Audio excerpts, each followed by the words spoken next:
Olá pessoal, tudo bem? Eu sou o professor Leandro Cordioli e hoje nós vamos falar a respeito de um tema que está sendo recorrente nas pessoas que interagem no meu canal.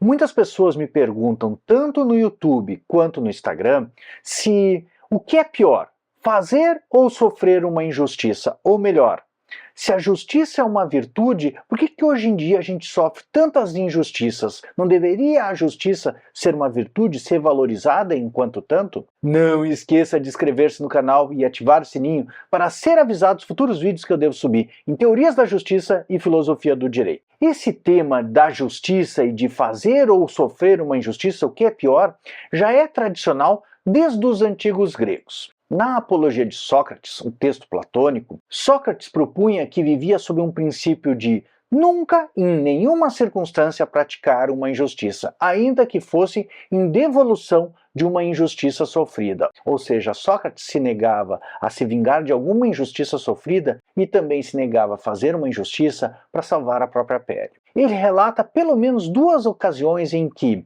a vida dele estava em risco e mesmo assim não praticou a injustiça que estava sendo-lhe exigida. A primeira situação foi numa guerra com a Pérsia, em que haviam muitos gregos perecido em solo persa. Os capitães das trirremes determinaram que as trirremes retornassem para a Grécia e deixassem insepultos os corpos dos gregos que haviam perecido no solo persa. A população grega se revoltou, queria prender e executar esses capitães. Afinal de contas, os seus amados familiares que haviam agido heroicamente e defendido a Grécia haviam sido abandonados sem as libações funerárias cabíveis e não poderiam ingressar no Hades. Diz Sócrates que na época se colocou contra a punição desses capitães e, ainda que isso envolvesse um risco à própria vida, pois ele poderia ser vítima dos cidadãos gregos, ele não retrocedeu porque considerou que naquela circunstância seria a única conduta exigível. Afinal de contas, os capitães precisavam pensar em salvar os gregos que ainda estavam vivos e os próprios navios para evitar a completa destruição da marinha grega,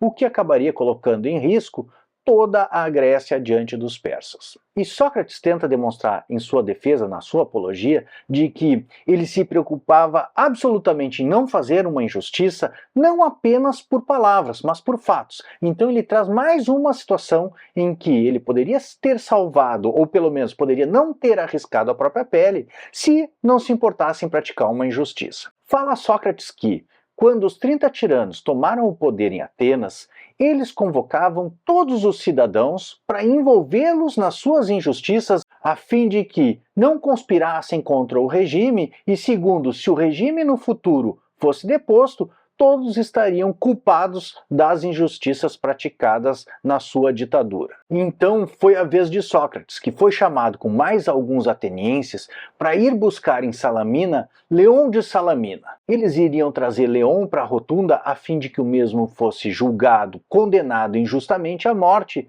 apesar de não ter cometido nenhuma atrocidade, nenhum crime contra o regime político. Sócrates, sabendo que Leon era inocente, saiu da rotunda e, ao contrário dos demais concidadãos que foram praticar essa injustiça, foi para sua casa, sabendo que talvez a próxima vítima desse regime nefasto seria ele mesmo, porque afinal de contas não estava cumprindo as ordens dos 30 tiranos. Finalmente Aristóteles, na sua Ética Nicômaca, o livro V que trata da justiça, se pergunta o que é pior, fazer ou sofrer uma injustiça? Aristóteles sabe que as duas coisas são ruins, fazer uma injustiça e sofrer uma injustiça.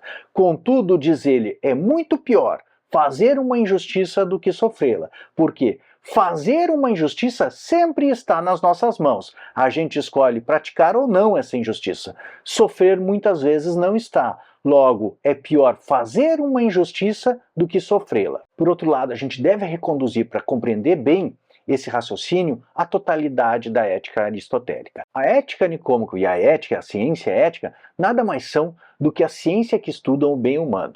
E Aristóteles, logo no começo, conclui que o bem humano nada mais é, e ninguém discordaria disso, do que a felicidade do ser humano.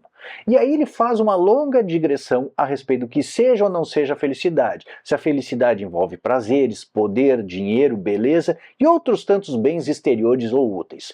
E ele conclui que a felicidade do ser humano deve estar no desenvolvimento das suas próprias capacidades, ou seja, a felicidade humana não é algo exterior ao ser humano, como o dinheiro, por exemplo, mas é algo inerente ao próprio ser humano.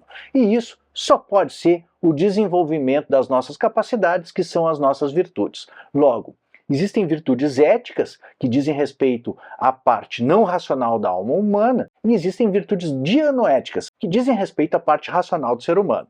Por exemplo, são virtudes éticas a coragem, a temperança e a justiça. E são virtudes dianoéticas a prudência, a tecne e mesmo a teoria. Logo, um ser humano feliz, realizado enquanto pessoa humana, é aquele que desenvolve as suas capacidades, entre elas as virtudes éticas e dianoéticas. Aristóteles, diferentemente de Platão, propõe uma ética que diz respeito à realidade do ser humano aqui no mundo da Terra, do jeito que as coisas são. Então ele ainda acrescenta muitas vezes que essa felicidade que envolve as virtudes éticas e dianoéticas, os horizontes da realização do ser humano, pode envolver também suficientes meios de subsistência, algum prazer, alguma riqueza, algum poder, sem os quais a vida do ser humano fica muito mais árdua. Contudo, o foco principal e o horizonte da realização do ser humano, enquanto um ser dotado de capacidades não racionais e irracionais, é exatamente o desenvolvimento das suas virtudes.